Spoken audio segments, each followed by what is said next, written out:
بسم اللہ الرحمن الرحیم۔ السلام علیکم جی تو پیارے ساتھیوں، آج میں آپ کی خدمت میں جس ناول کے ساتھ حاضر ہوئی ہوں اس کا نام ہے بھنور۔ بھنور ایم اے راحت کا ایک سنسنی خیز اور تجسس سے بھرپور اردو ناول ہے جس کی کہانی ایک ایسے نفسیاتی جال اور جرائم کی دنیا کے گرد گھومتی ہے جہاں کردار ایک دوسرے کے گرد ایسے گردش کرتے ہیں جیسے پانی میں بھنور۔ یہ کہانی عشق، دھوکہ، انتقام اور اسرار سے بھرپور ہے۔ مرکزی کردار ایک ایسی الجھن میں پھنس جاتا ہے جہاں سچ اور جھوٹ، خیر اور شر میں فرق کرنا مشکل ہو جاتا ہے۔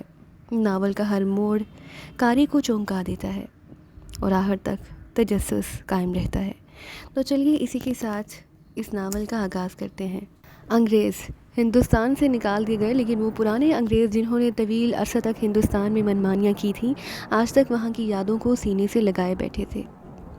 زندگی کی جدوجہد کے دن گزارنے کے بعد فرصت کی زندگی تو حسین یادوں کو اور جگا دیتی ہے۔ سر جیمز الیگزینڈر انہی لوگوں میں سے ایک تھے۔ ان کے پورے خاندان نے اقتدار کے دور میں ہندوستان میں زندگی گزاری اور اعلیٰ عہدوں پر فائز رہے۔ خود جیمز الیگزینڈر ایک اعلیٰ سرکاری آفیسر رہے اور غیر منقسم ہندوستان کے مختلف علاقوں میں تعینات رہے تھے۔ وہاں سے وہ سینکڑوں یادیں سمیٹ کر لائے۔ پھر زندگی کے ڈہلوان پر انہوں نے ان یادوں کو اپنی پوتی کیتھرائن کے ذہن میں محفوظ کر دیا۔ ویسے تو ان کے خاندان میں ان کی بہت سی اولادوں کی بیٹیاں اور بیٹے تھے، لیکن کیتھی ہندوستان سے بہت متاثر تھی۔ اس نے بہت بار اپنے والد نیکولس الیگزینڈر سے کہا کہ وہ ہندوستان دیکھنا چاہتی ہے، تو اس کے باپ نے کہا، ہمیشہ کے اس خطے میں جو آگ لگائی ہے وہ صدیوں تک نہیں بجھے گی، تم ان جلتے ہوئے ملکوں میں کیوں جانا چاہتی ہو؟ کیونکہ میں وہاں کی پراسرار زندگی سے بہت متاثر ہوں۔ انتظار کرو، کوئی موقع ہوا تو میں تمہارے وہاں جانے کا بندوبست کروں گا۔ لیکن نیکولس الیگزینڈر بے حد مصروف انسان تھے، اس لیے کہتے کہ یہ خواہش پوری نہ ہو سکی۔ وہ چشم تصور سے ایشیا کے خواب دیکھتی رہی، تب اسے اعلیٰ غازی شاہ نظر آ گیا۔ کیتھرائن نے اسے ایش مین کلب میں دیکھا تھا جہاں وہ رائڈنگ کر رہا تھا۔ کیتھرائن اسے دیکھتی رہ گئی۔ قد 6 فٹ 3 انچ، سینہ انتہائی حد تک چوڑا، کمر چیتے کی طرح پتلی، رنگ دودھ کی طرح سفید، بال گہری کالی رات کے مانند، چہرے پر مخصوص انداز کی داڑھی اور گھنی نکیلی مونچھیں، گھوڑے کو گدھا بنا رکھا تھا اس نے۔ کیتھی نے اپنے گھوڑا اس کے پاس روک لیا اور وہ چونک کر اسے دیکھنے لگا۔ کیتھی بھی بے مثال حسن کی مالک تھی، اپنے خاندان کی سب سے حسین، سب سے پروکار لڑکی۔ ہیلو، ہائے جواب ملا، تمہاری گھڑ سواری کی تعریف کیے بغیر نہیں رہ سکوں گی۔ اس شاندار جانور کو تم نے اپنا غلام بنا رکھا ہے، حالانکہ یہ بے حد سرکش گھوڑا ہے۔ کلب میں اس کی سواری کر چکی ہوں میں۔ ہم شیروں کو گیدڑ بنا دینے والوں میں سے ہیں۔ یہ تو گھوڑا ہے۔ گرجدار مردانہ خوبصورت آواز ابھری اور چہرے پر ایسا باغ پر نظر آیا کہ کیتھی اسے دیکھتی رہ گئی۔ پھر سنبھل کر بولی، انڈین؟ ہشت، وہ حقارت سے بولا۔ پھر پاکستانی؟ اوہ، مجھے پاکستان کے بارے میں بہت کم معلومات ہیں۔ اپنے کرکٹ ٹیم کے کپتان سے معلوم کرو جو اول میں شرم سے منہ چھپائے چھپائے پھر رہا تھا، یا پھر نہیں، کیتھی نے ہاتھ اٹھا کر کہا، دوست خوشگوار باتیں کرتے ہیں، میں تم سے اچھی باتیں سننا چاہتی ہوں۔ کیتھی کی اس بات پر وہ مسکرا دیا اور وہ دوست بن گئے۔ روز ملنے لگے۔ اس کا نام علی غازی شاہ تھا۔ اس نے بتایا، بہت بڑا خاندان ہے ہمارا، ہمارے گوٹھ کا نام علی خیر محمد گوٹھ ہے۔ علی خیر میرے پردادا کا نام تھا۔ میرے والد علی حاکم شاہ کا انتقال ہو چکا ہے۔ میرے بڑے بھائی سائیں مکرم شاہ زمینیں اور کاروبار سنبھالے ہوئے ہیں۔ میں ادھر تعلیم حاصل کرنے آیا ہوں۔ کیتھی نے پاکستان کے خواب دیکھنے شروع کر دیے۔ علی غازی شاہ اس میں ڈوب گیا۔ حسین کیتھی جتنی خوبصورت تھی اتنی ہی ذہین اور چالاک بھی تھی، اور غازی شاہ ایک سیدھا سادھا وڈیرا تھا۔ چنانچہ تھوڑے عرصے کے بعد غازی شاہ نے کہا، میری تعلیم پوری ہو چکی ہے، مجھے واپس جانا ہے۔ کوئی بات نہیں، میں اپنے دماغ میں پستول کی گولی اتار لوں گی، میرے اندر اتنی ہمت ہے۔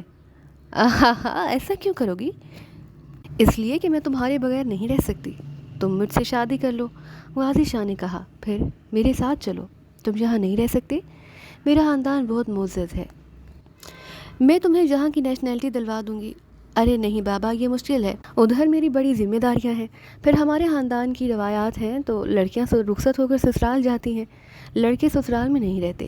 ہمارے ہاں تو اس بات پر قتل ہو سکتا ہے اگر ایسی بات ہمارے بزرگوں کو پتہ چلے۔ بابا، گاؤں گوٹ کا رسم رواج بہت الگ ہوتا ہے۔ تم میری بیوی بن کر جاؤ گی تو ادھر تمہارا ایسا استقبال ہوگا کہ تم سوچ بھی نہیں سکتی۔ باقاعدہ جلوس آئے گا، تم کو لے کر جائے گا۔ ابھی میں تمہارے سے کوئی غلط بات نہیں کرنا چاہتا، پر اگر میری بیوی بن کر تم ادھر جاؤ گی تو تم کو زندگی کا لطف آ جائے گا۔ کیتھرائن ویسے ہی ایشیا کے خوابوں میں کھوئی رہتی تھی۔ اسے یہ ایک نیا احساس ملا۔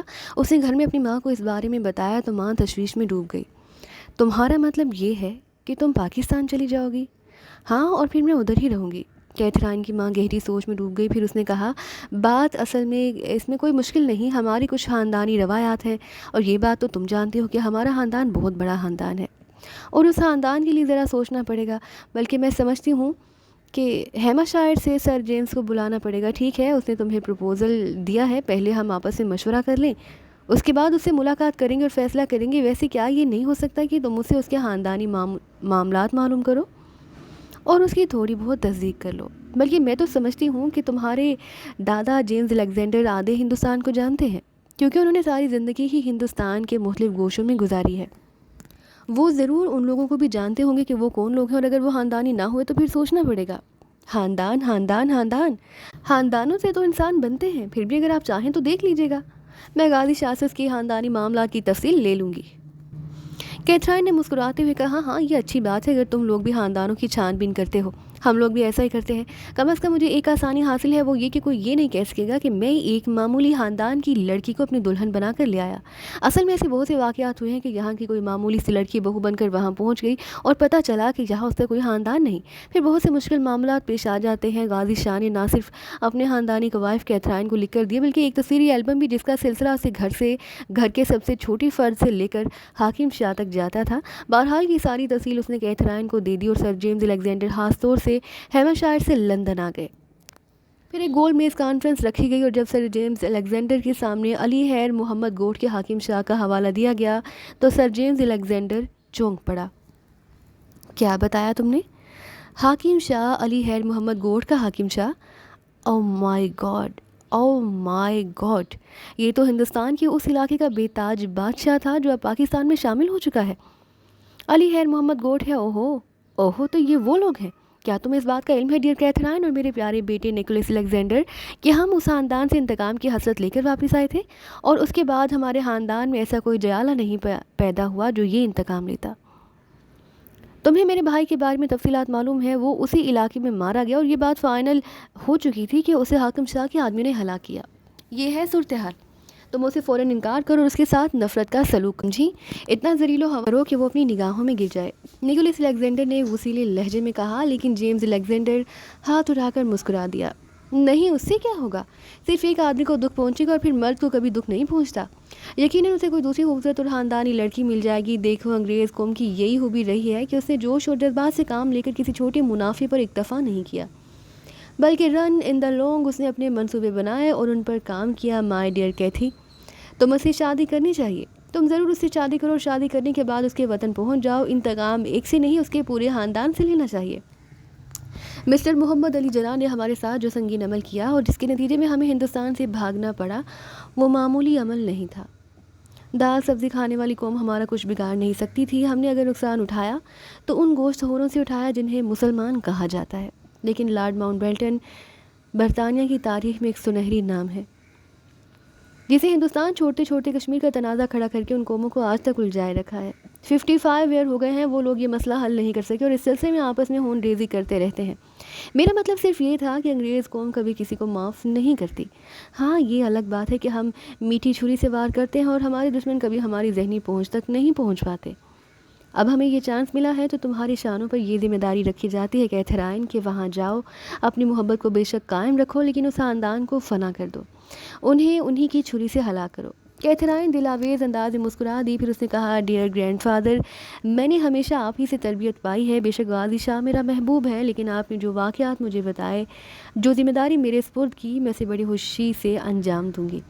چنانچہ سر جیمز الیگزینڈر کا پورا خاندان اس شادی میں شریک ہوا جو پہلے چرچ میں ہوئی اور بعد میں مسلمانوں کی ایک مسجد میں، لیکن کیتھرائن نے اپنا مذہب تبدیل نہیں کیا، نہ ہی اس نے اس سلسلے میں کوئی تعاون قبول کیا، اور یہ بھی جیمز الیگزینڈر کی ہدایت تھی۔ انہوں نے کہا، بے شک تم اس کی خواہش پر ایک مسلمان لڑکی بن جاؤ، لیکن ایک فائدہ ہم اپنے آپ سے کھو بیٹھیں گے۔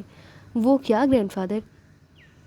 وہ لوگ بہت فرسودہ خیالات کے مالک ہوتے ہیں، ان کے ہاں اقدار اور خیالات بلند سمجھے جاتے ہیں۔ غازی شاہ کے خاندان والے اس بات پر شرمندہ ہو جائیں گے کہ ایک انگریز لڑکی ان کی بہو ہے، اور اگر تم مسلمان ہو گئی تو وہ تمہیں خوشی سے قبول کر لیں گے۔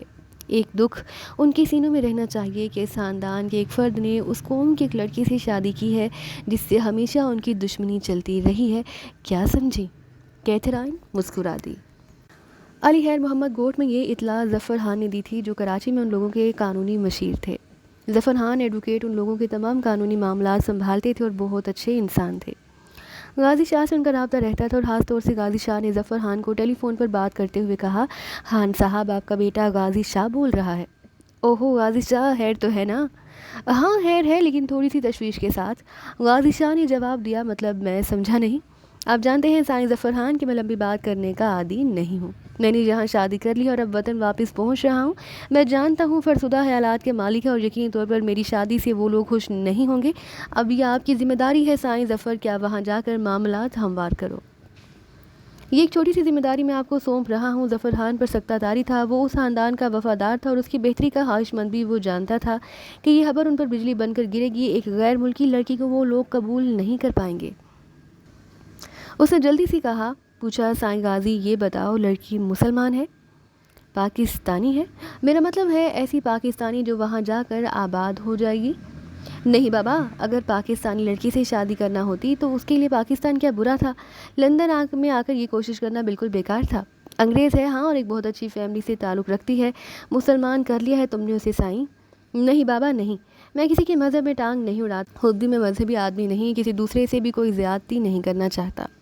آپ ایسا کرو، بڑی ہوشیاری سے ادھر جا کر بتاؤ، میں یوں سمجھوں کہ بس 3-4 دن میں آنے والا ہوں۔ ایک بار پھر ٹیلی فون کر کے میں آپ کو فلائٹ کے بارے میں اطلاع دے دوں گا، تم ادھر جاؤ اور جو میں نے کہا ہے وہ کرو۔ ٹھیک ہے ظفر شاہ۔ گوٹھ خیر محمد پہنچ گیا اور کسی اور سے ملنے کی بجائے وہ سیدھا مکرم شاہ کے پاس پہنچا۔ سندھ کے بنجر اور ویران علاقوں میں بہت سے ایسے علاقے شامل ہیں جنہیں وہاں کے لوگوں نے سرسبز و شادابی میں کمال کی حد تک پہنچا دیا۔ علی خیر محمد گوٹھ کی تقدیر بھی ہمیشہ سے سنہری رہی تھی۔ تحت نظر پھیلے ہوئے اونچے نیچے خشک پہاڑی ٹیلوں کے درمیان آباد یہ خیر محمد گوٹھ اپنی مثال آپ رکھتا تھا۔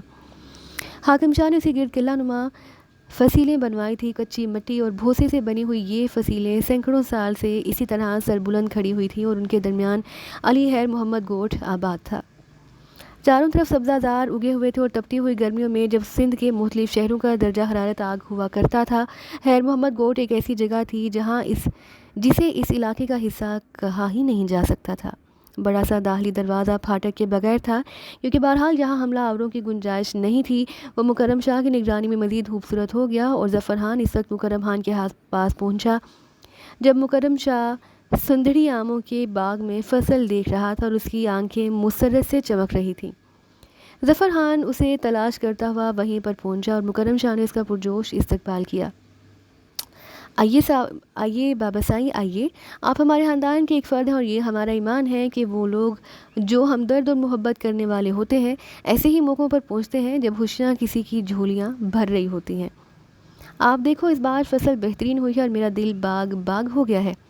ظفر خان نے دکھ بھری نگاہوں سے مکرم شاہ کو دیکھا۔ وہ جانتا تھا کہ جو اطلاع لے کر وہ مکرم شاہ کے لیے آیا ہے وہ مکرم شاہ کی خوشیوں کو ماند لے گی اور اس کا شاداب چہرہ پھیکا پڑ جائے گا۔ تاہم جس خوشی میں اسے شریک کیا گیا تھا اس کے لیے کچھ نہ کچھ کہنا تو ضروری تھا۔ اس نے ادھر ادھر دیکھتے ہوئے کہا، واہ سائیں مکرم شاہ، آپ نے تو اس علاقے کو اور بھی گلزار بنا دیا۔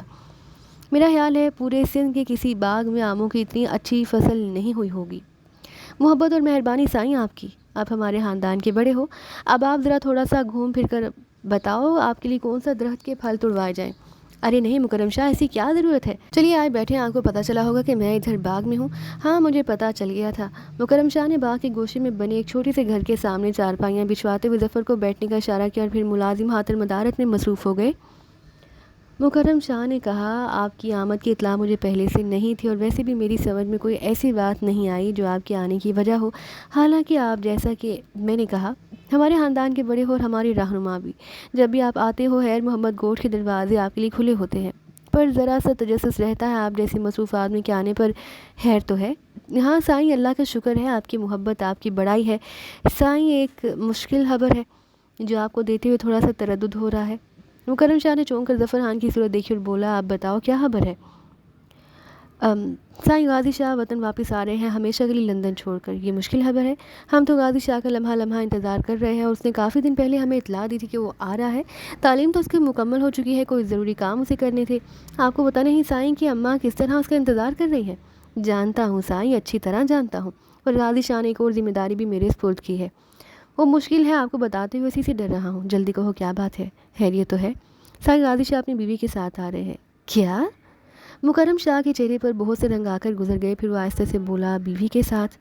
ہاں سائیں، انہوں نے شادی کر لی۔ آپ کو یاد ہوگا کہ جس وقت آپ لوگ غازی شاہ کو یورپ بھیجنے کی تیاریاں کر رہے تھے اور خوشیاں منا رہے تھے، میں نے آپ سے ایک بات کہی تھی، اور وہ بھی ڈرتے ڈرتے میں نے کہا کہ ہمارے گھر کے بچے بہت اچھے ہیں، پر یہ انگریز قوم اچھی نہیں، اور یہ اس حد تک غلط ہے کہ ہم اپنے بچوں کو اپنی نگرانی کے بغیر ان کے حوالے کر دیں۔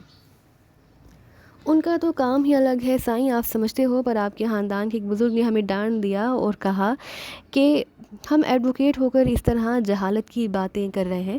خیر سائیں، بات پرانی ہے، ہم جانتے ہیں کہ آپ کو بھی دکھ ہوا ہوگا اس بات پر، لیکن آپ دیکھ لیجئے، یہ سوچ لیجئے کہ اطلاع سائیں غازی شاہ نے ہمیں دی ہے اور کہا کہ ہم حالات کو ہموار کرنے کی کوشش کریں۔ سائیں، ہم جانتے ہیں کہ آپ لوگوں کو ان ساری باتوں سے کتنا دکھ ہوا ہوگا، لیکن بہرحال حقیقتوں کو برداشت کرنا ہوتا ہے، ایسا ہو چکا ہے۔ مکرم شاہ سکتے کے عالم میں یہ تمام باتیں سن رہا تھا، پھر اس نے مدھم لہجے میں کہا، کب آ رہا ہے وہ؟ سائیں، انہوں نے کہا کہ ہمیں ٹیلی فون کر کے وہ صورتحال معلوم کریں اور اس کے بعد ہمیں خبر دیں گے۔ مکرم شاہ پھر خاموش ہوا تو ظفر خان نے کہا، ویسے ایک بات بتائیے ہم آپ کو سائیں، جو ہوا ہے وہ ہو چکا ہے۔ اگر آپ نے زیادہ ناراضی کا اظہار کیا تو آپ کا بھائی ہاتھ سے چلا جائے گا، اس سے کوئی فائدہ نہیں ہوگا۔ اسے ہاتھ میں رکھنے کے لیے آپ تھوڑی سی نرمی پیدا کرو اپنے اندر۔ کیا کروں، کیوں نہ کروں؟ ماں کو یہ باتیں بتاؤں گا تو کیا گزرے گی ان کے دل پر؟ خیر ٹھیک ہے، بہت شکریہ۔ آپ ابھی واپس جاؤ گے؟ ہاں سائیں، بس آپ کو اطلاع دینی تھی۔ نہیں، آپ کے لیے آم توڑواتا ہوں۔ نہیں سائیں، ابھی نہیں، اس صبر کے بعد خوشی کا کام تو نہیں ہونا چاہیے، ظفر خان نے کہا، اور اس کے بعد واپسی کی اجازت طلب کر لی۔ مکرم شاہ بالکل خاموش ہو گیا۔ ظفر خان کے جانے کے بعد وہ بہت دیر تک سوچ میں ڈوبا رہا، اور پھر اس کے بعد اسے ایک ٹھنڈی سانس لی اور اپنی پجیرو کی جانب بڑھ گیا۔ بہت سے واقعات اسے یاد آ رہے تھے۔ پجیرو میں بیٹھ کر اپنے گھر کی جانب سفر کرتے ہوئے وہ ان لمحات کو یاد کر رہا تھا جب 8 سال پہلے خیر محمد گوٹھ سے غازی شاہ رخصت کیا گیا تھا۔ تقریباً آدھا گھوٹ گاڑی میں بھر کر کراچی پہنچا تھا، اور وہاں سے اپنے ایئرپورٹ سے غازی شاہ کو خدا حافظ کہا۔ غازی شاہ کے آنے کی خبر سن کر یقیناً اسی انداز میں اس کا استقبال کیا جاتا، لیکن غازی شاہ تنہا نہیں آ رہا تھا۔ اس کے ساتھ ایک انگریز لڑکی تھی۔ یہ بڑی دردناک خبر تھی۔ سندھ کے اندرونی علاقوں میں وڈیروں کی کہانیاں الگ الگ حیثیت رکھتی ہیں۔ کہیں ایسے ولی اور درویش ہوتے ہیں کہ تقدیریں بدل دیا کرتے ہیں، کہیں برے اور بگڑے ہوئے جنہوں نے اپنے اپنے عقوبت خانے بنائے ہوتے ہیں، ان کی اپنی عدالتوں میں مجرمانہ فیصلے ہوتے ہیں۔ لیکن خیر محمد گوٹھ کی ظاہری صورت دیکھ کر بھی بآسانی یہ اندازہ لگایا جا سکتا تھا کہ حاکم شاہ سے لے کر مکرم شاہ تک بہت ہی اچھا خاندان یہاں برسر اقتدار رہا، اور اس کی ساری شکلیں نظر آتی ہیں۔ یہ نور جو خیر محمد گوٹھ پر برس رہا ہے، اس کی کوئی نہ کوئی وجہ ضرور ہے، لیکن اب جنت میں سام گھس آیا تھا۔ پتہ نہیں یہ سام مستقبل کے لیے کیسا ثابت ہو۔ ماں کو یہ سب کچھ بتانے کی ہمت نہیں ہوئی تو مکرم شاہ اپنی بیوی آفریشم کے پاس پہنچ گیا۔ آفریشم بھی ایک بہترین سندھی خاندان سے تعلق رکھتی تھی، بہت ہی باوفا، باحیا اور باشعور۔ وہ جو گھروں میں امن اور ٹھنڈک پیدا کرتی ہیں، حاملہ تھی اور دعاؤں سے معمور کہ بیٹے کی ماں بنے، اور مکرم شاہ بیٹے کا باپ، کہ خاندانوں کو ان کے ولی ملتے رہنے چاہیے۔ بڑی دعائیں، بڑی منتیں، بڑی مرادیں۔ شرجیلا بیگم جو مکرم شاہ اور غازی شاہ کی والدہ تھی، نیک، نمازی، پرہیزگار، ان کی دعائیں اس سلسلے میں ہمیشہ ہی رہتی تھی، اور ان کے ہاتھ پاؤں پھیلے ہوتے تھے کہ اللہ تعالیٰ مکرم شاہ کو بیٹے سے نوازے۔ گھر پہنچنے کے بعد مکرم شاہ ماں کے پاس جانے کے بجائے آفریشم کے پاس پہنچا۔ آفریشم اس وقت کسی خیال میں ڈوبی ہوئی تھی۔ مکرم شاہ کے قدموں کی چاپ نہ سن سکی اور مکرم شاہ کو اسے آواز دینا پڑی۔ آفریشم چونک پڑی اور اس کے ہونٹوں پر ایک خوشگوار مسکراہٹ پھیل گئی۔ ارے آپ اس وقت! میں تو سوچ بھی نہیں سکتی تھی کہ آپ اتنی جلدی آ جائیں گے۔ بات بڑی حیرت کی ہے، درختوں پر لگے آموں کو آپ اپنی اولاد کہتے ہیں، اور کہتے ہیں کہ اولاد کی دیکھ بھال بہت ضروری ہوتی ہے، تبھی وہ ہونہار ہوتی ہے، اور یہ آپ اپنی ساری اولاد کو چھوڑ کر اس وقت کیسے آ گئے؟ آفریشم نے شوخی سے کہا اور ہنس پڑی، لیکن مکرم شاہ کے ہونٹوں پر ہنسی نہ آئی تو وہ پریشان ہو گئی۔ کچھ پریشان ہے؟ کوئی بات ہے کیا؟ ہاں آفریشم، ایک بہت بری خبر سننے کو ملی۔ اللہ خیر کرے، کیسی خبر؟ آفریشم پریشان ہو گئی۔ غازی شاہ 2-3 دن میں واپس آ رہا ہے۔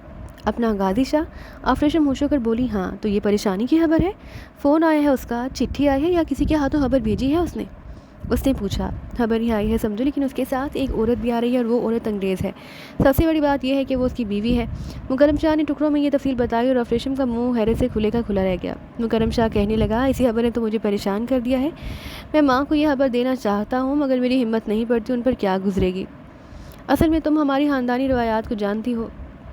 فیشم خاص طور سے انگریزوں سے تو ہمارے خاندان کی ہمیشہ سے چلتی رہی ہے. تمہیں اس بات کا یقیناً علم ہوگا کہ تقسیم کے بعد بہت سے ایسے معاملات سامنے آئے جن سے ہمارا واسطہ انگریزوں سے پڑ سکتا تھا، لیکن ہمارے بابا جان نے بھی انگریزوں کی قربت قبول نہیں کی اور کروڑوں روپے کا نقصان اٹھایا. اس طرح سے ہمارے دادا جان حاکم علی شاہ بھی انگریزوں کے خلاف رہے ہمیشہ. بلکہ سچی بات یہ ہے کہ خیر محمد گوڈ کے اطراف میں آج بھی گوروں کی روحیں بھٹکتی پھر رہی ہیں.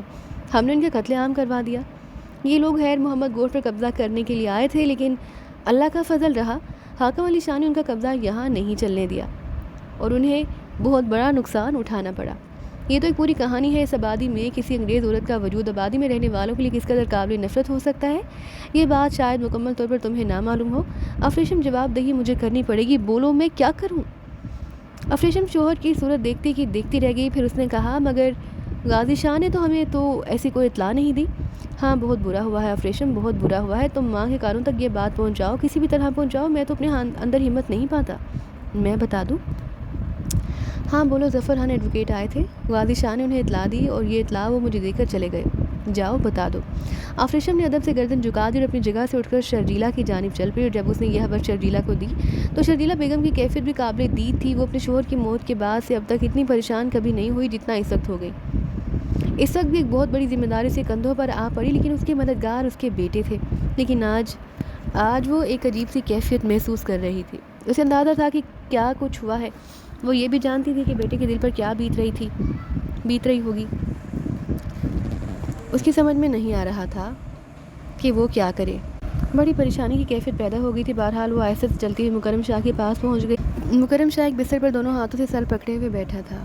ماں اور بیوی کے قدموں کی آہٹ سے چونکا، پھر شرجیلا کو دیکھ کر اپنی جگہ سے کھڑا ہو گیا اور اسے تعظیم دی. افریشم شرجیلا کو یہاں چھوڑ کر واپس چلی گئی تھی. اخلاقی طور پر اسے ماں اور بیٹے کی گفتگو میں مداخلت نہیں کرنی چاہیے تھی، اس لیے اس نے انہیں تنہا چھوڑ دیا. بیٹھے اماں، مکرم شاہ نے کہا. جو اطلاع مجھے ملی ہے یقیناً وہ سچ ہوگی. تمہیں یاد ہے میں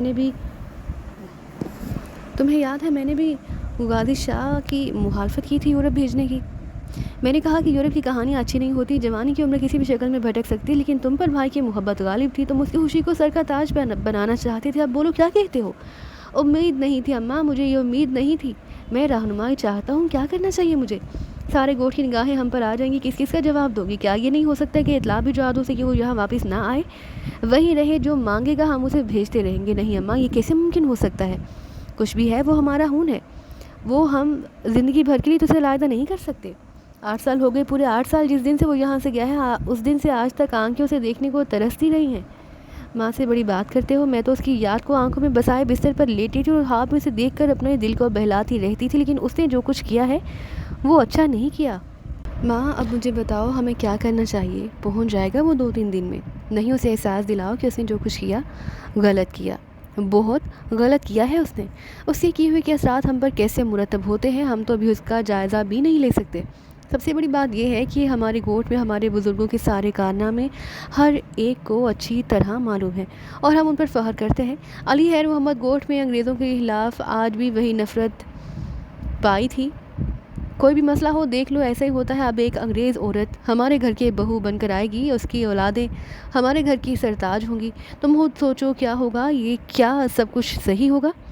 سنو میری بات، غور سے سنو. غازی شاہ کبھی باپ نہیں بن سکتا، سمجھے؟ وہ کبھی باپ نہیں بن سکے گا، یہ میرا عہد ہے. میں سمجھا نہیں اماں، آپ کیا کہنا چاہتی ہیں؟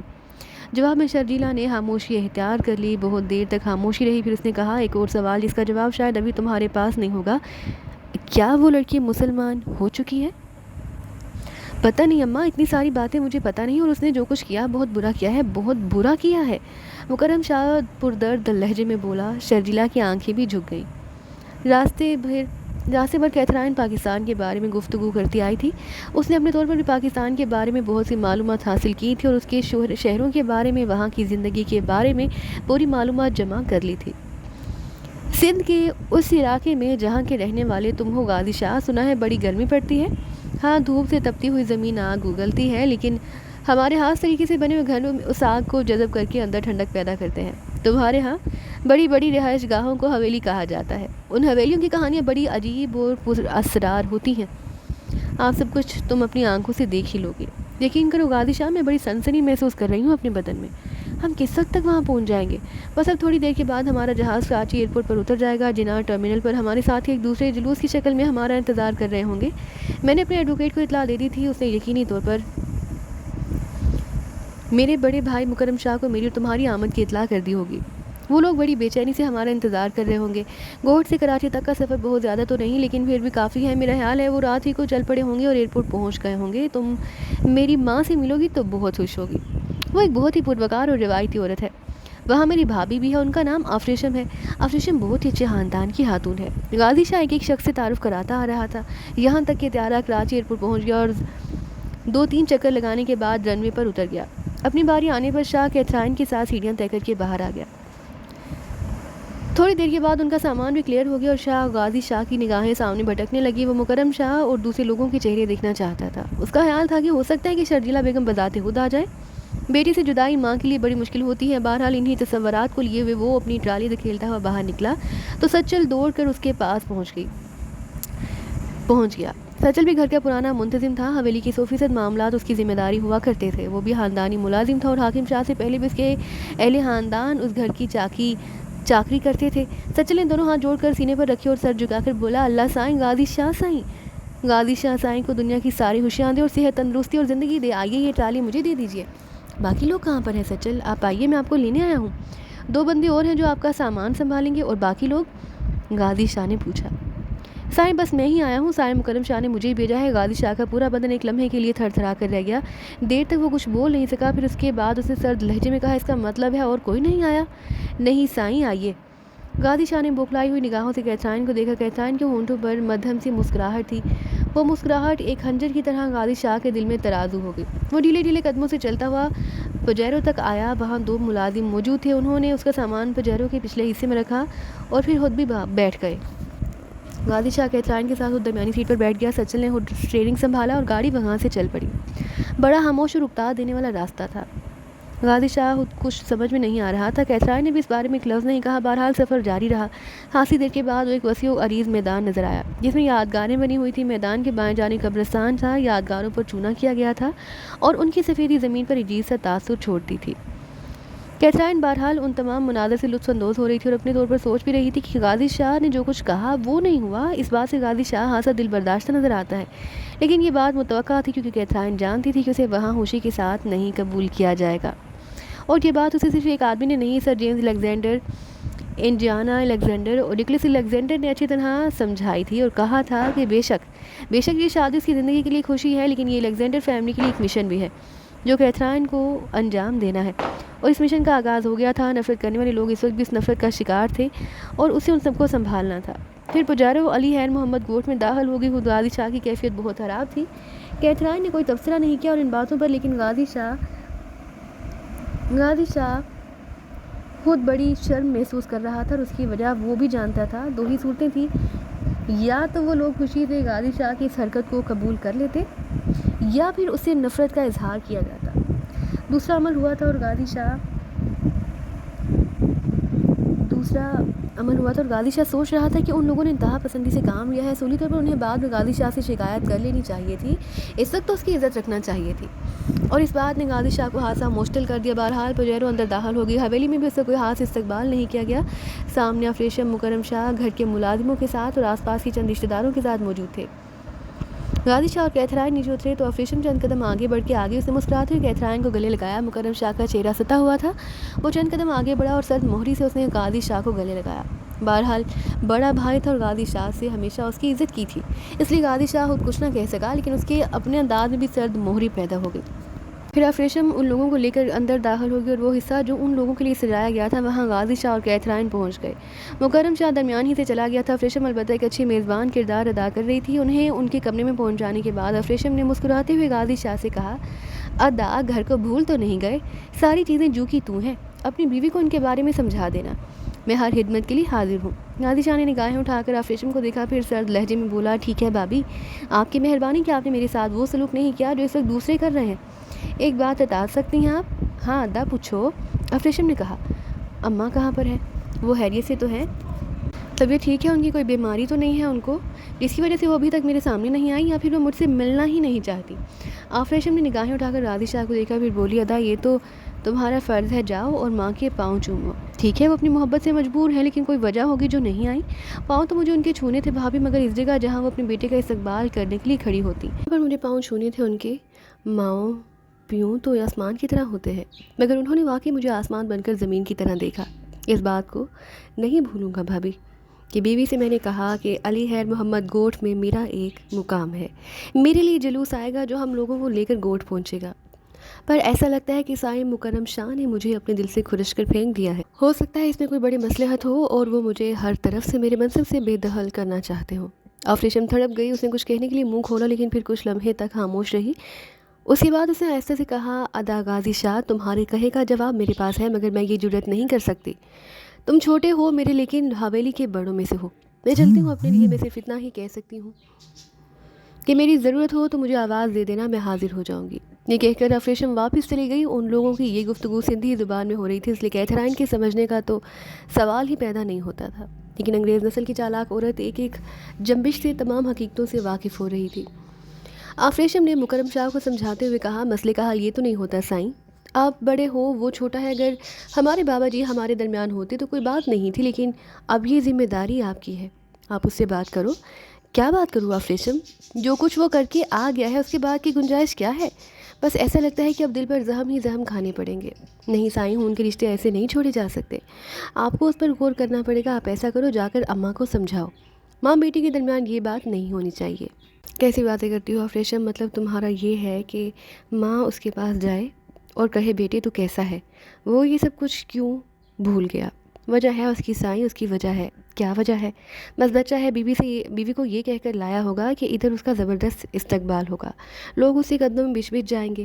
یہ سب کچھ اسے نہیں ملا تو بس بگڑ گیا ہے۔ نہیں، میں جاتی ہوں اس کے پاس، میں بات کروں گی اس سے۔ دروازے سے آواز آئی، شرجیلا دروازے میں کھڑی ہوئی تھی۔ مکرم شاہ جلدی سے کھڑا ہو گیا۔ نہیں، آپ کیوں جائیں گے اس کے پاس؟ افریشم جاؤ، اسے کہو کہ ماں اسے طلب کرتی ہے۔ مکرم شاہ نے تڑپ کر کہا، نہیں، نافرمان بیٹے کے سر سے ماں کی دعائیں تو اٹھ ہی گئی ہیں، اب ہر وہ برائی ہو جانے دو جو برے لوگوں سے منسوب ہوتی ہے۔ شرجیلا نے کہا۔ مکرم شاہ خاموش ہو گیا، پھر شرجیلا آہستہ قدموں سے چلتی ہوئی اس کمرے میں پہنچ گئی جہاں غازی شاہ اس وقت بھی ایک دیوان پر دراز خنجر کی نوک سے پینسل چھیل رہا تھا۔ ماں کو دیکھ کر اسے خنجر رکھ دیا اور سیدھا ہو کر بیٹھ گیا۔ میں نے سوچا کہ بہو بیٹی کو سلام کر آؤں، شرجیلا نے تنزیہ لہجے میں کہا۔ مہربانی ہے آپ کی اماں، میری تو دراصل ہمت ہی نہیں ہوئی آپ کے پاس آنے کی۔ اتنا بڑا مجرم خود ان لوگوں کے سامنے کیسے جائے جن کے خلاف اس نے جرم کیا ہے؟ تجھے اپنے مجرم ہونے کا احساس ہے؟ شرجیلا بیٹھتے ہوئے بولی۔ کیتھرائن نے گوشے میں خاموش بیٹھی تھی۔ نہیں۔ غازی شاہ نے جواب دیا، گویا تیرا خیال ہے کہ تو نے جو کچھ کیا ہے ٹھیک کیا ہے۔ ہاں ماں، آپ نے مجھے اس کا موقع دیا، مجھے ولایت بھیج دیا، میں نے وہاں کی فضا میں زندگی کے 8 سال گزارے ہیں، پھر اس کے بعد میں وہاں کے ماحول کو کیوں نہ اپنا لیتا؟ تجھے اس لیے بھیجا گیا تھا کہ تو شادی کر لے؟ نہیں، لیکن شادی بھی زندگی کے شب و روز کا ایک حصہ ہے، اور پھر میں نے جس خاندان میں شادی کی ہے وہ انگلینڈ کا اعلیٰ ترین خاندان ہے۔ کیتھرائن جانتی ہے کہ پاکستان میں ہم لوگ گاؤں گوٹھ کے رہنے والے ہیں اور ہماری گھر بار میں سادگی ہے۔ میں نے اسے یہ بھی بتایا کہ اماں کے یہاں تہذیب کی ریل پیل نہیں، لیکن محبت کی ریل پیل ہے۔ یہاں سب لوگ اس کی عزت کریں گے، اس سے محبت کریں گے۔ مجھے بڑی شرمندگی ہے اس کے سامنے۔ نہیں، ہرگز نہیں، ہم محبت کے متوالے ہیں، انسان کی عزت کرتے ہیں، لیکن انسان کی اس گندی نسل کی نہیں جس نے دھوکے سے ہمارے وطن پر قبضہ کیا اور ہمارے آقا بن بیٹھے۔ آقا بننے کے بعد انہوں نے جو کچھ کیا وہ تو بھی جانتا ہے، کیونکہ ہم نے تجھے تعلیم سے الگ نہیں رکھا۔ جان بوجھ کر ایک ایسی نسل کی لڑکی کو تو بیاہ کر لیا ہے جس کے لیے ہمارے دلوں میں نفرت کے سوا اور کچھ نہیں۔ کیتھرائن میری بیوی ہے، کسی فوج کی سربراہ نہیں، وہ انگریزوں کی نمائندہ بن کر یہاں نہیں آئی، میری بیوی بن کر آئی ہے، آپ کی بہو، میرے بچوں کی ماں، اس حویلی کی مالک۔ آپ لوگ گڑے مردے اکھاڑتے ہیں، اس دور کے لوگوں نے غلطی کی تھی جو انگریزوں کو آپ نے آپ پر مسلط کر لیا، یہ ان کی غلطی تھی۔ اب تو دور بالکل بدل چکا ہے، واقعات اور حالات بھی بدل چکے ہیں، لیکن یہ قوم کبھی نہیں بدل سکتی۔ تو ان کی تاریخ جانتا ہے غازی شاہ؟ دیکھو، میں صرف ایک بات جانتا ہوں، میں نے اس سے شادی کی ہے، وہ میری بیوی ہے، علی خیر محمد گوٹھ میں اس کے لیے میں عزت کا مقام چاہتا ہوں، اور اسی وعدے پر میں اسے یہاں لایا ہوں۔ آپ لوگوں کا رویہ ہمارے ساتھ بہت خراب ہے، کتنا وقت گزر چکا ہے اور سائیں نے ایک لمحہ کے لیے ہمارے سر پر ہاتھ نہیں رکھا۔ یہ تمام باتیں مجھے کسی اور راستے پر لے جا رہی ہیں۔ کون سے راستے کی بات کرتا ہے تو؟ دھمکیاں دے رہا ہے ہمیں؟ تو نے اس سے شادی کی ہے؟ ہاں، میں نے اس سے شادی کی ہے، ہمارے بغیر۔ بس میں اچانک اسے آپ کے سامنے لانا چاہتا تھا۔ تو جانتا ہے ہمارے ہاں شادیاں کیسے ہوتی ہیں؟ میں نہیں جانتا، 8 سالوں نے مجھے سب کچھ بلا دیا ہے۔ کیا یہ لڑکی مسلمان ہے؟ نہیں، عیسائی ہے۔ عیسائی لڑکی؟ تو نے اسے مسلمان نہیں کیا؟ بالکل نہیں۔ پھر شادی کیسے ہوئی؟ اس سے نکاح کیسے ہوا تیرا؟ شادی دو انسانوں کی ایک دوسرے کے ساتھ رفاقت کا نام ہے اماں۔ اس میں خدا کو گواہ بنا لیا جاتا ہے، ہم نے بھی خدا کو گواہ بنا لیا تھا۔ اس نے گارڈ کہا اور میں نے خدا بس۔ افسوس میں نہیں سمجھتی تھی کہ میں تیرے ساتھ کیا کر رہی ہوں۔ وہ بھائی جو تجھے انگلینڈ بھیج کر ایک نیا روپ دینا چاہتا تھا، اس نے غلطی کر دی بس۔ اور اب میں کچھ اور سوچنے پر مجبور ہو گیا ہوں اماں۔ مجھے معاف کرنا، میں تو یہ سمجھتا ہوں کہ شاید ادا سائی نے مجھے اس لیے باہر بھیجا تھا کہ میری واپسی نہ ہو، اور جب غلطی سے میں واپس آ گیا تو انہوں نے سخت مایوسی ہوئی۔ وہ دکھی ہیں کہ انہیں زمینوں یا دولت اور جائیداد میں مجھے حصہ دینا پڑے گا۔ کیا بکواس کرتا ہے تو؟ شرجیلا غصے سے کھڑی ہو گئی۔ میں یہ بکواس کرنے کے لیے ادھر نہیں آیا تھا اماں، میں یہ بکواس کرنے کے لیے ادھر نہیں آیا تھا، میں تو کچھ اور سوچ کر ہی آیا تھا۔ لیکن میں سمجھتا ہوں کہ ہر کام اچھا ہوتا ہے، وقت پر پہنچ گیا۔ میں اگر ابھی یہاں آنے کا فیصلہ نہ کرتا تو ادا سائی نہ جانے کیا کیا کر چکے ہوتے۔ تو واپس چلا جا غازی شاہ، تو واپس چلا جا، جہاں سے آیا ہے وہاں واپس چلا جا، یہاں تیری گنجائش نہیں۔ افسوس کی بات ہے آپ بھی ادا سائی کے ساتھ مل گئی ہو اماں، مجھے افسوس ہے، لیکن میں اس سازش کو مکمل نہیں ہونے دوں گا۔ یہ زمینیں، یہ علاقہ میرے باپ کا ورثہ ہے، اس پر میرا بھی حق ہے، میں اس حق کو چھوڑ کر نہیں جاؤں گا۔ شرجیلا کا بدن کانپنے لگا، وہ بولنے کی کوشش کر رہی تھی لیکن بول نہیں پا رہی تھی۔ پھر وہ تیزی سے واپس مڑی اور چھوٹے چھوٹے قدم اٹھاتے ہوئے باہر نکل گئی۔ غازی شاہ سرد نگاہوں سے اسے دیکھ رہا تھا، پھر اسی گردن گھومی اور اس کی نگاہیں کیتھرائن پر آ جمیں۔ وہ چونک سا گیا تھا، کیتھرائن مسکراتی نگاہوں سے اسے دیکھ رہی تھی۔ غازی شاہ کی آنکھیں جھک گئیں تو کیتھرائن آہستہ آہستہ چلتی اس کے پاس پہنچ گئی۔ کیا بات ہے غازی شاہ، پریشان ہو گئے ہو تم؟ لیکن میں تمہیں ایک بات بتاؤں، تمہیں پریشان ہونے کی ضرورت نہیں، میں ہر مشکل میں تمہارے ساتھ ہوں۔ بس میں تمہیں کیا بتاؤں کیتھی، کیا بتاؤں میں تمہیں؟ مجھے کچھ مت بتاؤ، یہ سب کچھ دیکھ رہی ہوں، سب کچھ سمجھ رہی ہوں، لیکن فکر مت کرنا، میں تمہارے ساتھ ہوں۔ اور ایک بات کہوں تم سے، میری بات مان لو گے؟ غازی شاہ نے نگاہیں اٹھا کر اسے دیکھا، کیتھرائن کے ہونٹوں پر ایک پراسرار مسکراہٹ کھیل رہی تھی۔ دیکھو، جب دشمنوں کی کچھار میں آ کر بیٹھ جاؤ اور دشمن تمہارے ارد گرد گرا رہے ہوں تو تمہیں چاہیے کہ امن کا لبادہ اوڑھ لو، اس طرح سر جھکا کر بیٹھ جاؤ کہ ان کے ہاتھ تمہاری جانب نہ بڑھ سکے۔ پھر اس وقت کینچلی سے منہ نکالو جب تمہیں انہیں اچھی طرح سمجھ لو اور یہ جان لو کہ وہ کہاں تک جا سکتے ہیں۔ یہی تمہارے مقابلے کا انداز ہونا چاہیے، سمجھ رہے ہو نا تم؟ اس طرح تنہا ان سے مقابلہ کر سکو گے، ورنہ یہ سوچ لو کہ تمہارے ارد گرد دشمنوں کا ڈیرا ہے، تم ان سب سے اکیلے جنگ نہیں کر سکتے۔ غازی شاہ کسی قدر حیران نگاہوں سے کیتھرائن کو دیکھنے لگا، پھر اس نے کہا، مجھے کیا کرنا چاہیے؟ تھوڑی سی نرمی اپنے اندر، تھوڑی سی نرمی، تم فکر مت کرو، بس جو میں کہوں وہ کرتے رہو، پھر تماشا دیکھو۔ غازی شاہ نے گہری سانس لی، کیتھرائن کو دیکھا، پھر آہستہ آہستہ سے ہونٹ مسکراہٹ کے انداز میں کھل گئے۔ ٹھیک ہے، آج سے تم میری استاد، کیتھرائن نے دل ہی دل میں کہا کہ میں نہیں بلکہ تمہارے استاد میرے گرینڈ فادر سر جیمز الیگزینڈر ہیں، جنہوں نے اپنی ذہانت مجھے دے کر ایک بار پھر ایشیا پر اقتدار قائم کرنے کے لیے بھیجا ہے۔ آفریشم اچھی طرح محسوس کر رہی تھی کہ ان دنوں مکرم شاہ بہت پریشان ہے، بڑی عظیم الشان زمینیں تھیں ان کی، بہت ہی اعلیٰ اقتدار کے مالک تھے۔ عام وڈیروں کی طرح مکرم شاہ اس طبیعت کا مالک نہیں تھا جو وڈیروں کی طبیعت اور ان کا مزاج ہوتا ہے۔ آفریشم کو مکرم شاہ سے آج تک کوئی شکایت نہیں ہوئی، وہ ایک محبت کرنے والا شوہر، ایک بہت نرم دل رکھتا تھا جو ماں کی بے پناہ عزت کرتا تھا۔ ایسے لوگ کم ہی پیدا ہوا کرتے تھے، لیکن جب سے غازی شاہ واپس آیا، آفریشم محسوس کر رہی تھی کہ مکرم شاہ پوری نیند نہیں سو سکا۔ اس کے اثرات اس کے سرخ و سفید چہرے سے بھی نمایاں تھے۔ وہ محسوس کر رہی تھی کہ مکرم شاہ کا ہنستا ہوا چہرہ اترا ہوا ہے۔ اس وقت بھی مکرم شاہ اپنے بیڈ روم میں کھڑکی کے پاس کھڑا ہوا تاریک ہلاؤں میں گھور رہا تھا۔ آفریشم تھوڑی دیر پہلے سو رہی تھی، لیکن اچانک ہی کسی کھٹکے سے اس کی آنکھ کھل گئی۔ اس نے دیکھا کہ مکرم شاہ جاگ رہا ہے۔ کھڑکی کی دوسری طرف پھیلے ہوئے ستاروں کی مدھم چھاؤں میں مکرم شاہ کا چہرہ اور اس کا ہیولہ نظر آ رہا تھا۔ جب آفریشم سے نہ رہا گیا تو وہ اپنی جگہ سے اٹھ کر بیٹھ گئی۔ مکرم شاہ کو ایک دم احساس ہو گیا کہ سوئی ہوئی آفریشم اس کی وجہ سے جاگی ہے۔ وہ جلدی سے واپس پلٹا اور اس نے کھڑکی بند کرنے کی کوشش کی تو آفریشم نے کہا، نہیں صحیح رہنے دیجیے، کوئی بات نہیں، ہوا کے جھونکے خوشگوار محسوس ہو رہے ہیں، میں آپ کے پاس آ سکتی ہوں؟ مکرم شاہ آفریشم کے پاس پہنچا، محبت سے اس کا بازو پکڑا اور اسے ساتھ لے کر چل پڑا۔ پھر کھڑکی کے پاس پہنچ کر اس نے کہا، اگر جی چاہتا ہے آفریشم تو باہر لان پر چلتے ہیں، ہوائیں خوشگوار رہیں گی، آئیے چلتے ہیں۔ آفریشم نے شوہر کی خوشنودی کے لیے کہا، پھر دونوں وہاں سے آگے بڑھ کر کمرے سے نکل آئے اور راہداریاں اور غلام گردشیں طے کرتے ہوئے بیرونی حصے میں پہنچ گئے۔ رات کی رانی اور موتیا کی ملی جلی خوشبو مزہ دے رہی تھی اور بہت ہی خوشگوار موسم پیدا ہو گیا تھا۔ ایک خوبصورت خطے پر دونوں گھاس پر بیٹھ گئے۔ آفریشم کہنے لگی، اگر کسی نے ہمیں یہاں بیٹھے دیکھ لیا سائیں تو سوچے گا کہ بوڑھے منہ مہاسے۔ اس عمر میں بچوں جیسی حرکتیں کرنے چلے ہیں. اگر تم مجھے بوڑھا کہنا چاہتی ہو آپریشن تو تمہیں نہیں روکوں گا، لیکن سچ تو یہ ہے کہ ابھی ہم بوڑھے کہاں ہیں. ہو جائیں گے سائیں، ہو جائیں گے، جب ہم سے چھوٹا اس دنیا میں آ جائے گا. آپریشن میں کہا اور مکرم شاہ کی آنکھوں میں ستارے اتر آئے. پہلے بچے کا باپ بننے والا تھا اور دل میں سینکڑوں آرزویں اور امنگیں تھیں. اولاد دیر سے ہی پیدا ہو رہی تھی، لیکن بہرحال قدرت نے اسے اولاد سے محروم نہیں رکھا تھا. آپریشن کی کیفیت ایسی نہیں تھی کہ وہ اس وقت کوئی ذہنی دباؤ برداشت کر سکے. گھر کا ہر فرد اس بات کا خیال رکھتا تھا، لیکن بہرحال اب ایک مشکل پیش آ گئی تھی. مکرم شاہ کو اس بات کا افسوس تو تھا کہ ان حالات میں آپریشن کو یہ ذہنی دباؤ برداشت کرنا پڑ رہا ہے. ادھر آپریشن مکرم شاہ کی خوشیوں کی خواہش مند تھی. بہرحال یہ سارا سلسلہ دونوں میاں بیوی کے درمیان تھا. آپریشن کہنے لگی، کیسی عجیب بات ہے، آپ جاگ رہے ہیں اور میں پریشان تھی کہ آپ کیوں جاگ رہے ہیں، لیکن میں اب تک آپ سے آپ کے جاگنے کے بارے میں نہیں پوچھا. جانتی ہو آپریشن، سب کچھ جانتی ہو، بڑا غمزدہ ہوں میں، تم یقین کرو یا نہ کرو. آنے والا یا والی تو ابھی اس دنیا میں نہیں آئے ہیں، میں نہیں جانتا کہ ان کی صنف کیا ہوگی، لیکن اگر تم میری بات پر یقین کرو تو میرے دل کے ہر گوشے میں میرا بھائی بسا ہوا تھا.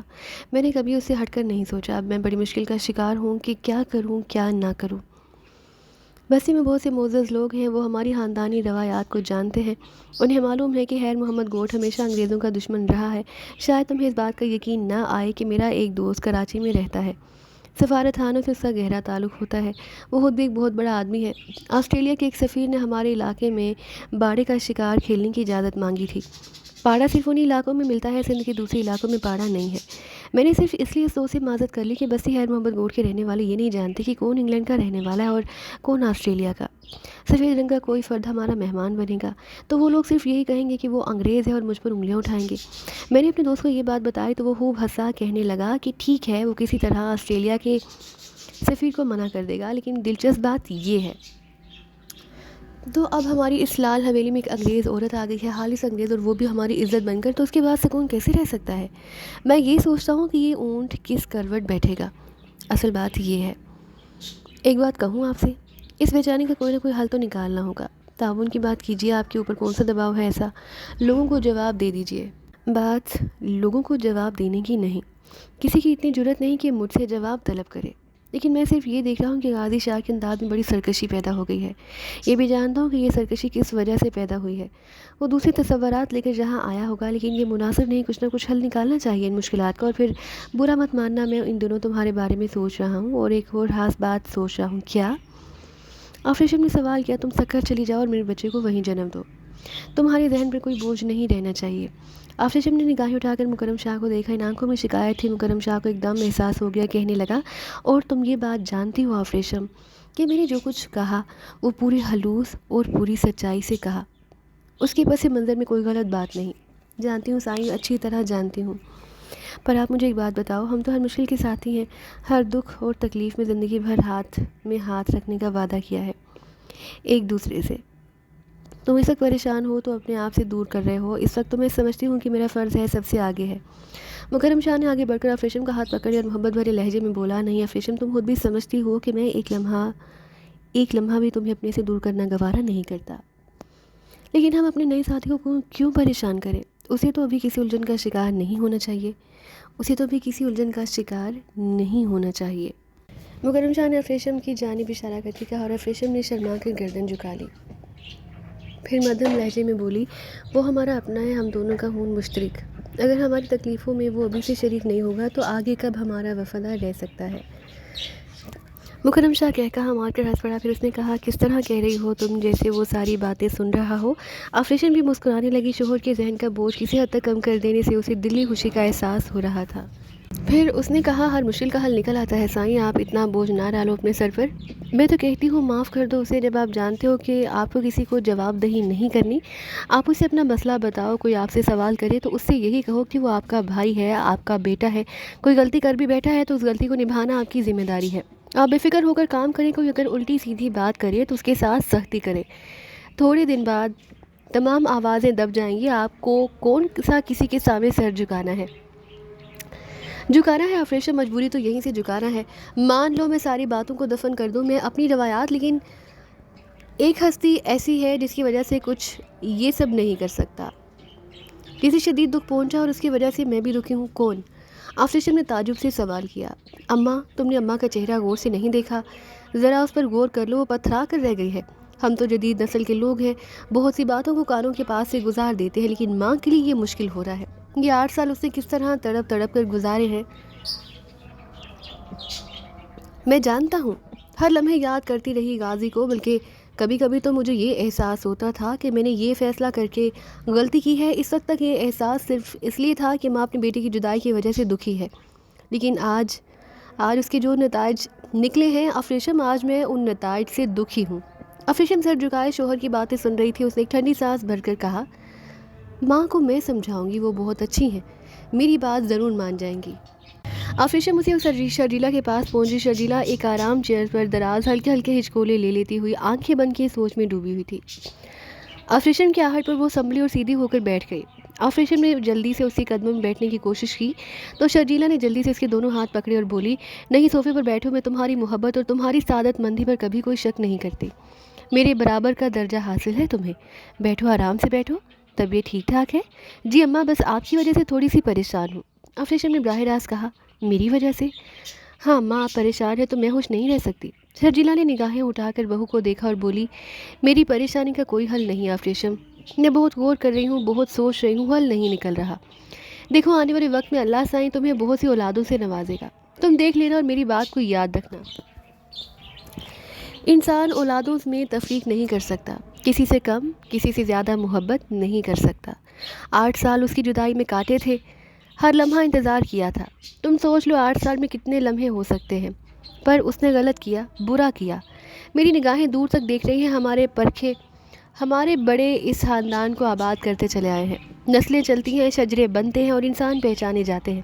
ہندوستان تقسیم ہونے سے سینکڑوں برس پہلے سے خیر محمد گوٹھ ہمارے خاندان سے آباد ہے۔ سارے وڈیرے ہمارے اپنے لوگ رہے ہیں، انہوں نے اپنی روایات قائم رکھی ہیں۔ اس وقت جب انگریز ہندوستان پر قابض ہوا تھا، قرب و جوار کے بہت سے وڈیروں نے، جو ہندو بھی تھے اور مسلمان بھی، انگریز کی غلامی قبول کر لی۔ ہماری روایات میں کہ خیر محمد گوٹھ میں انگریزوں کو ہمیشہ ذلیل و خوار سمجھا گیا ہے۔ جب بھی انہوں نے ادھر کا رخ کیا، انہیں بھگا دیا گیا، یہاں ان کی ایک نہیں چلنے دی گئی۔ تم اگر چاہو تو چچ نامے میں یہ تاریخ دیکھ سکتی ہو، تاریخ سندھ میں ہمارے خاندان کی ساری کہانیاں پڑھ سکتی ہو۔ سب سے بڑی روایت یہ رہی ہے اس خاندان کی کہ اس نے انگریزوں کو اپنے قریب بھی نہیں پھٹکنے دیا، جبکہ سندھ کے دوسرے علاقوں میں انگریزوں کے پنجے گڑ گئے تھے۔ اب ایسے حالات میں ہم میں سے کوئی ایک انگریز عورت کو ہماری مالک بنا کر لے آئے تو یہ سوچو، یہ سب کیا ہے؟ کیا یہ دکھ کی بات نہیں ہے اماں؟ لیکن ہر مشکل کا کوئی حل نکالا جاتا ہے، یہی حل نکال رہی ہوں میں، یہی پریشانی ہے مجھے، اور کوئی پریشانی نہیں ہے۔ حل یہ بھی ہو سکتا ہے کہ میں دونوں کو اپنے ہاتھوں سے گولی مار دوں اور قصہ ختم کر دوں، لیکن ماں ہوں، ایسا نہیں کر سکتی۔ ہاں، اگر پانی سر سے اونچا ہو گیا تو شاید مجھے یہ سوچ کر دنیا سے رخصت کرنا پڑے کہ میرا ایک ہی بیٹا تھا، دوسرے بیٹے کو میں نے جنم دیا ہی نہیں تھا۔ افریشم لرز کر رہ گئی۔ شرجیلا اس حد تک ہونہار ہو چکی ہے اپنے بیٹے کے سلسلے میں، اس نے یہ بات نہیں سوچی تھی۔ شرجیلا کے چہرے کی سرخی اس کی آنکھوں کی چمک بتا رہی تھی کہ جو کچھ کہہ رہی ہے کر بھی سکتی ہے۔ وہ دیر تک بیٹھی لرزتی رہی۔ شرجیلا نے تھوڑی دیر کے بعد نگاہیں اٹھا کر اسے دیکھا اور بولی، ہاں یہ حقیقت ہے، مردوں پر ہی نہیں عورتوں پر بھی خاندانی اقتدار سنبھالے رہنے کی ذمہ داری عائد ہوتی ہے۔ میں اس گھر کی بزرگ ہوں، اگر میں سختی سے کہتی کہ مکرم شاہ غازی شاہ اس ملک میں نہیں جائے گا جس سے ہمیں نفرت ہے، تو مکرم شاہ ضد نہ کرتا اور بات ختم ہو جاتی، پر میں نے بھی لچک دکھائی، اسے جانے دیا۔ اب اس کا نتیجہ بھگت رہی ہوں۔ بس بیٹی خوش رہو، پریشان نہ ہو، تم پر ایک اہم فرض عائد ہوا ہے، تمہیں ہماری نسلوں کا نیا پھول دینا ہے، اسے جنم دینا ہے تمہیں، جو ہمارا آئندہ وارث ہوگا۔ اس لیے تم ہر فرض خوش اسلوبی سے پورا کرو، سمجھ رہی ہو نا؟ تم اپنے ذہن پر کوئی بوجھ مت ڈالو۔ افریشم کے پاس سہنے کے لیے کچھ نہیں تھا، تھوڑی دیر تک سوچتی رہی، پھر بولی، لیکن اماں، میں اسی وقت خوش رہ سکوں گی جب آپ مطمئن ہیں، جب صاحب مکرم شاہ مطمئن ہو۔ سب دکھی ہوں گے تو میں کیسے خوش رہ سکتی ہوں؟ شرجیلا نے مسکرا کر بہو کو دیکھا اور بولی، میری کوئی بیٹی نہیں، تمہیں معلوم ہے میں نے تمہیں بیٹیوں کا درجہ دیا ہے، تمہاری اس محبت اور پریشانی کو میں دل سے قبول کرتی ہوں۔ میری خواہش ہے کہ تم اپنے آپ کو مطمئن رکھو۔ لڑ رہی ہوں، سوچ رہی ہوں، اسی وقت سے کوئی حل نہ نکل سکا تو تم سے بات کروں گی، سمجھی؟ جاؤ آرام کرو۔ افریشم خاموشی سے اپنی جگہ سے اٹھ گئی۔ صدیوں سے قائم یہ حویلی بہت وسیع و عریض تھی، اس میں بے شمار اضافے ہوئے تھے، اس کی وسعت بے پناہ تھی اور اس میں خاص طور سے مغربی حصہ بے حد خوبصورت بنا ہوا تھا۔ یہ کچھ عرصے پہلے تعمیر کرایا گیا تھا اور شاید خیال بھی یہی تھا کہ غازی شاہ کو واپس آنے کے بعد یہ حصہ دے دیا جائے گا، لیکن اس کی شادی کرنے کے بعد اور اس سلسلے میں بہت سے منصوبے دونوں ماں بیٹوں نے بیٹھ کر بنائے تھے۔ افریشم بھی شریک رہا کرتی تھی۔ پھر شرجیلا نے بیٹی کو بلایا اور مکرم شاہ اس کے پاس پہنچ گیا۔ مکرم شاہ ایک بات کہنا چاہتی تھی تم سے. حکم دیجیے اماں. مکرم شاہ مشرقی حویلی ہم نے غازی شاہ کے لیے تعمیر کرائی تھی, میں چاہتی ہوں کہ وہ وہاں منتقل ہو جائے. مکرم شاہ نے ماں کا چہرہ دیکھا اور بولا ضرور, آپ اسے وہاں بھیج دیجیے. تم کیوں نہیں کہتے اس سے؟ نہیں, اس وقت اس کے دل میں میرے لیے غصہ ہے, کوئی الٹی سیدھی بات نہ کہہ دے مجھ سے. ٹھیک ہے, میں کہہ دوں گی اس سے. یہ بھی کہہ دوں گی کہ اگر وہ گوٹ سے کہیں اور جانا چاہتا ہے تو اسے تمام سہولتیں فراہم کی جائیں گی. مکرم شاہ نے ایک دم سیدھا ہاتھ اٹھا دیا اور سرد لہجے میں بولا, نہیں اماں, آپ سے کسی مسئلے میں اختلاف نہیں کرتا ہوں میں. اس مسئلے میں اختلاف کروں گا. ہم اسے دور نہیں بھیجیں گے اور اس کی وجہ آپ جانتی ہیں. حالانکہ وہ ایک کمزور سی لڑکی ہے, اکیلی آئی ہے اور کوئی نقصان نہیں پہنچا سکتی کسی کو. لیکن ایسٹ انڈیا کمپنی بھی بہت مختصر افراد کے ساتھ یہاں پہنچی تھی, اور اس کے بعد جو کچھ کیا آپ کے علم میں ہے. یہ اکیلی لڑکی بھی پورے انگلستان کی نمائندہ ہو سکتی ہے. ہم غازی شاہ کو اس کے رحم و کرم پر نہیں چھوڑ سکتے. میں کچھ فیصلے کر رہا ہوں اماں, کچھ منصوبے بنا رہا ہوں. وہ آ گئی ہے, ٹھیک ہے, دنیا داری بھی نبھا لیں گے, لیکن اس کے ساتھ ہی ساتھ اس پر نظر بھی رکھیں گے. ہم اسے غازی شاہ کو اس طرح نہیں چھوڑ سکتے. میں آپ کو ایک بات بتاؤں اماں, اگر بات صرف غازی شاہ کی محبت کی ہوتی تو وہ جس قدر بھی کوششیں ہو سکتی کر کے اسے وہاں رہنے پر مجبور کر دیتی. آپ دیکھ رہے ہیں غازی شاہ صرف اس کے اشاروں پر کھیلتا ہے, اس لیے یہ مشکل نہیں ہوتا. لیکن اب صورتحال بالکل الگ ہے. غازی شاہ کو ہم اس کے حوالے نہیں کر سکتے. ٹھیک ہے, آپ اسے ادھر بھیج دیں, بات کر لیں اسے, اگر وہ خود پسند کرے تو ٹھیک ہے. شرجیلا نے غازی شاہ کو بلایا اور کہا, مشرقی حویلی میں نے تمہارے لیے تعمیر کرائی ہے, تم وہاں اپنی بیوی کے ساتھ چلے جاؤ. اگر آپ کہو اماں تو خیر محمد گوٹ میں کوئی اچھا سا مکان لے کر میں کیتھرائن کے ساتھ ادھر چلا جاؤں. آپ لوگ جس طرح چاہے مجھے اپنے آپ سے دور کر دو, مجھے کوئی اعتراض نہیں. اپنا سامان ادھر منتقل کر لو, اسے اپنی پسند کے مطابق سجا لو. شرجیلا نے بیٹے کی بات سے متاثر ہوئے بغیر کہا. کیتھرائن کو یہ بات معلوم ہوئی تو اسے مسکراتے ہوئے غازی شاہ سے کہا, جب کوئی انسان سچائی پر ہوتا ہے تو تقدیر سارے فیصلے اس کے حق میں کرتی ہے. ادا سائی نے مجھے ماں سے اور اپنے آپ سے دور کرنے کے لیے یہ چال چلی ہے. میں ان کی ساری چالوں کو سمجھتا ہوں. غازی شاہ نے کہا اور کیتھرائن کہا مار کر ہنس پڑی. غازی شاہ چونک کر اسے دیکھنے لگا. جب کیتھرائن خاموش ہوئی تو اس نے کہا, کیوں, اس میں ہنسنے کی کیا بات ہے؟ مجھے معاف کرنا, جو کہوں گی برا تو نہیں مانو گے؟ کہو. غازی شاہ بولے. وہ سیدھے سادے بڑے معصوم لوگ ہیں تمہارے گھر والے. تم انہیں چالاک سمجھتے ہو. وہ جو حرکتیں وہ کر رہے ہیں وہ چھوٹے بچوں جیسی ہیں, اور یہ اچھی بات ہے. انہوں نے چالیں تو چل ڈالی, لیکن صحیح چالیں چلنا نہیں آتا انہیں. یہ تو اچھی بات ہے کہ اتنا فاصلہ ہو گیا ہے ہمارے اور ان کے درمیان. اگر وہ ہر وقت ہم پر مسلط رہتے تو شاید ہم ان کی چالوں کا صحیح انداز میں جواب نہیں دے سکتے تھے. اب ہمیں بھی کھیلنے کا صحیح انداز میں جواب نہیں دے سکتے. اب ہمیں بھی کھیلنے کا موقع ملے گا. بہت سوچ سمجھ کر کام کرو غازی شاہ. تم نے میرے کہنے پر عمل کرنے کا وعدہ کر لیا ہے, بس اس سے ہٹنا نہیں. کبھی کبھی تمہاری باتیں میری سمجھ میں نہیں آتی کیتھرائن, اور میں تم سے آخری بار یہ درخواست کروں گی کہ میری باتوں کو سمجھنے کی کوشش کرو, اور اگر نہ سمجھ میں آئیں تب بھی ان پر عمل سے گریز مت کرو. کیا یہ ممکن ہو سکتا ہے؟ کیوں نہیں. وہ لوگ تمہیں الگ کر رہے ہیں, الگ ہو جاؤ. اپنے آپ کو بہت زیادہ سخت مت ظاہر کرو, لیکن ایسا بھی نہ کرو کہ ان کی گود میں بیٹھنے کی کوشش کرتے رہو. یہ خطرناک ہو جائے گا. خاموشی سے ان کی ہدایات پر عمل کرو. غازی شاہ ایک ٹھنڈی آہ لے کر خاموش ہو گیا. کیتھرائن اس کی صورت دیکھتی رہی, پھر اس نے کہا, کیوں, آپ کیا سوچ رہے ہو؟ میں سب کچھ جانتا ہوں, اچھی طرح جانتا ہوں, اور یہ دیکھ رہا ہوں کہ کیسے کیسے رویے تبدیل ہوئے ہیں. ماں انسان کا سب سے بڑا سہارا ہوتی ہے, لیکن یہاں میری ہی ماں میرے خلاف ہے. دیکھو, بہت سوچ سمجھ کر کام کرنا ہے ہمیں. ان لوگوں کو ہر حالت میں نیچا دکھانا ہے. اس سلسلے میں تم مجھ پر اعتبار کرو. مجھے تم پر اعتماد ہے, مگر میں کیا کروں, میرا رواں رواں سلگ رہا ہے. میں ان لوگوں سے اپنی اس بے عزتی کا انتقام لینا چاہتا ہوں. صرف ان سے نہیں بلکہ ان کی اولادوں سے, ان کے سارے خاندان سے انتقام لینا چاہتا ہوں. لیکن ہوشیاری شرط ہے. کیتھرائن نے شفاف لہجے میں کہا, پھر بولی, اب تمہیں اپنے رویے میں ہلکی ہلکی تبدیلی پیدا کرنی ہوگی. جیسے ہی یہ لوگ تمہیں میں وہاں منتقل کر دیں, تمہیں سب سے محبت کا سلوک کرنا ہوگا. یہ میری ہدایت ہے تمہیں, اور اب تم اس سلسلے میں میرے شاگرد بن چکے ہو. مشرقی حویلی بے حد خوبصورت تھی. ہر آسائش وہاں موجود تھی. غازی شاہ نے ابھی تک یہاں آنے کے بعد اپنے بارے میں کوئی فیصلہ نہیں کیا تھا, نہ ہی وہ اپنی زمینوں پر گھومنے کے لیے نکلا تھا, جبکہ یہ زمینیں انتہائی وسعتوں میں پھیلی ہوئی تھی. اسے اپنے کچھ دوست بھی یاد تھے, خاص طور سے جمالی گوٹ کا افضل شاہ اس کا بڑا گہرا دوست تھا. جمالی گوٹ کا وڈیرا تھا اور بڑے کروفر کا آدمی تھا. بہت بڑا گروہ بنا رکھا تھا اس نے, اور اس کے ذرائع آمدنی بھی کہیں کہیں پراسرار تھے. خیال یہ تھا کہ وہ بڑے اعلیٰ پیمانے پر اسمگلنگ کرتا ہے, لیکن ابھی تک اس کے خلاف کوئی بات سامنے نہیں آئی تھی. 8 سال پرانی بات تھی, اب پتہ نہیں اس کے کیا حالات ہوں. انگلینڈ میں رہ کر 2-3 بار غازی شاہ نے اگر سوچا تھا تو اسی کے بارے میں سوچا تھا. وہ یہ بھی سوچ کر آیا تھا کہ جب وہ کیتھرائن کے ساتھ وطن واپس پہنچے گا تو تھوڑے عرصے کے بعد افضل شاہ کے پاس جائے گا, اسے اپنی بیوی سے ملوائے گا. افضل شاہ کے مشاغل بھی ذرا رنگین سے تھے. شاید مکرم شاہ کو افضل شاہ کے بارے میں یہ تفصیلات معلوم تھی. چنانچہ وہ اس وقت جب غازی شاہ یہاں موجود تھا, غازی شاہ اور افضل شاہ کے تعلقات کو زیادہ پسند نہیں کرتا تھا. بہرحال اب تو سارے معاملات ہی مختلف ہو گئے تھے. پہلے تو یہ طے کرنا تھا کہ اس کی اپنی حیثیت یہاں کیا ہوتی ہے۔ بہرحال کیتھرائن اس کی رہنمائی کر رہی تھی، اس کے اشارے پر وہ 2-3 دن کے بعد شرجیلا کے پاس پہنچا۔ شرجیلا غیر معمولی طور پر مطمئن نظر آتی تھی، اس نے اپنے آپ کو سنبھال لیا تھا۔ غازی شاہ نے ماں کے سامنے پہنچ کر اسے قدم بوسی کی۔ شرجیلا نے سرد مہری سے اس کی شانے پر ہاتھ رکھا۔ غازی شاہ نے پیچھے ہٹتے ہوئے کہا، تمہارے ہاتھ میرے سر پر سے کیوں ہٹ گیا اماں؟ ماں تو بچوں کے سروں پر ہاتھ رکھتی ہیں، یہ میری شانے پر تمہارا ہاتھ کیوں پہنچ گیا ہے؟ تیری ایک منزل کم ہو گئی ہے غازی شاہ، مجھے اس کا حق ہے کہ اپنے دل کی بات مانوں، مگر مجھے اب بتاؤ میں کیا کروں؟ جو ہونا تھا وہ تو میں کر ہی چکا ہوں۔ مانے گا نہیں تو حل سوچتی رہی ہوں تیرے لیے، لیکن بس ایک خوف ہے دل میں کہ جس طرح تو نے اس لڑکی سے شادی کے سلسلے میں سرکشی کی، اس طرح کہیں میرے فیصلے سے سر نہ ہٹائے، مجھ سے برداشت نہ ہوگا۔ کیا چاہتی آپ مجھے بتائیے؟ شادی کر لے خاندان کی کسی لڑکی کو تلاش کرتی ہوں، شادی کر کے اسے آباد کر لے اپنے گھر میں۔ ہمارے ہاں ایسا ہوتا ہے، یہ کوئی نئی بات نہیں ہوگی۔ اس انگریز لڑکی کو بھی ایک گوشے میں جگہ دے دے، اگر وہ انگلینڈ واپس جانا چاہے تو جو تیرا دل چاہے اسے دے اور اسے واپس بھیج دے۔ یہاں رہنا چاہے تو اسے رکھ، وڈیروں اور سرداروں کے لیے یہ کام مشکل نہیں ہوتا، اور اس پر کوئی اعتراض بھی نہیں کرتا، بلکہ اس طرح تو تیری گری ہوئی ساکھ اچھی ہو جائے گی۔ بھائی سے رشتہ قائم کر، اسے بڑا سمجھ۔ کیا بات کرتی ہو اماں؟ میں یہ سوچ کر آیا تھا کہ تم شاید میرے ساتھ اپنے اس سلوک پر پچھتا رہی ہو، لیکن تم ہمیشہ میرے دل پر ایک گھونسا مار دیتی ہو۔ اماں اگر اس بات کی گنجائش ہوتی کہ میں کوئی اور لڑکی اپنی زندگی میں شامل کر لوں تو کیتھرائن کے لیے میں اتنی مشکل مول نہ لیتا۔ جواب میں شرجیلا کے ہونٹوں پر مسکراہٹ پھیل گئی۔ اس نے کہا، اسی بات کا تو خوف ہے مجھے، اس نے جتنے گہرے پنجے گاڑ رکھے ہیں تیرے دل میں، اس بات کے امکانات ہیں کہ وہ بہت زیادہ خطرناک نہ ہو جائے ہمارے لیے۔ میں آپ سے ایک سوال کرنا چاہتا ہوں اماں۔ وہ ایک عورت ہے اور اپنے گھر اور اپنے خاندان سے اتنی دور ہے کہ اس کے خاندان والے اگر یہاں آنے کا تصور بھی کریں تو انہیں مشکل پیش آئے۔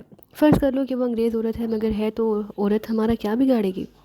اور پھر اماں برا مت ماننا، تمہارا احترام میری سر آنکھوں پر، مجھے یہ بتا دو کہ اسے بھی اپنا مستقبل یہیں گزارنا ہے، ہماری اولادیں یہیں پروان چڑھیں گی، اپنی زمینوں پر ان کی اجارہ داری ہوگی، وہ اپنی زمینوں کے وارث کہلائیں گے۔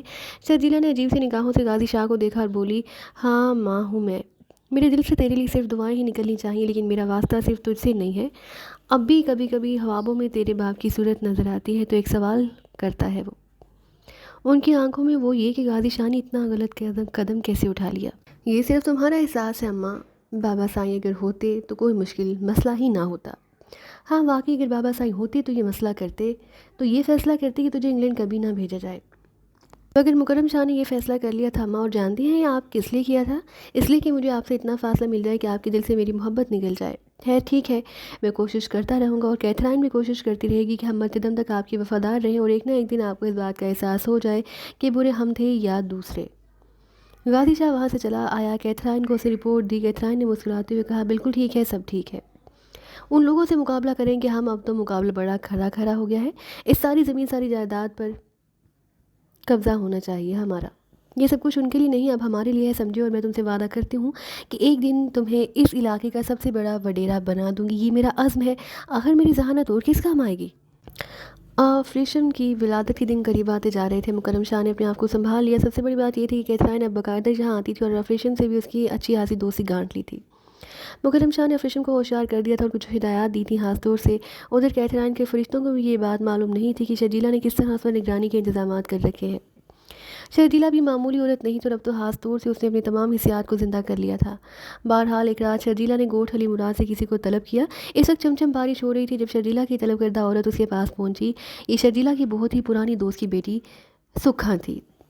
سکھاں گوٹھ مراد علی میں رہتی تھی، وہاں بیوہ ہو چکی تھی، لیکن شرجیلا اپنے اقدار نبھا رہی تھی اور سکھاں کو وہیں سے بہت کچھ مل رہا تھا۔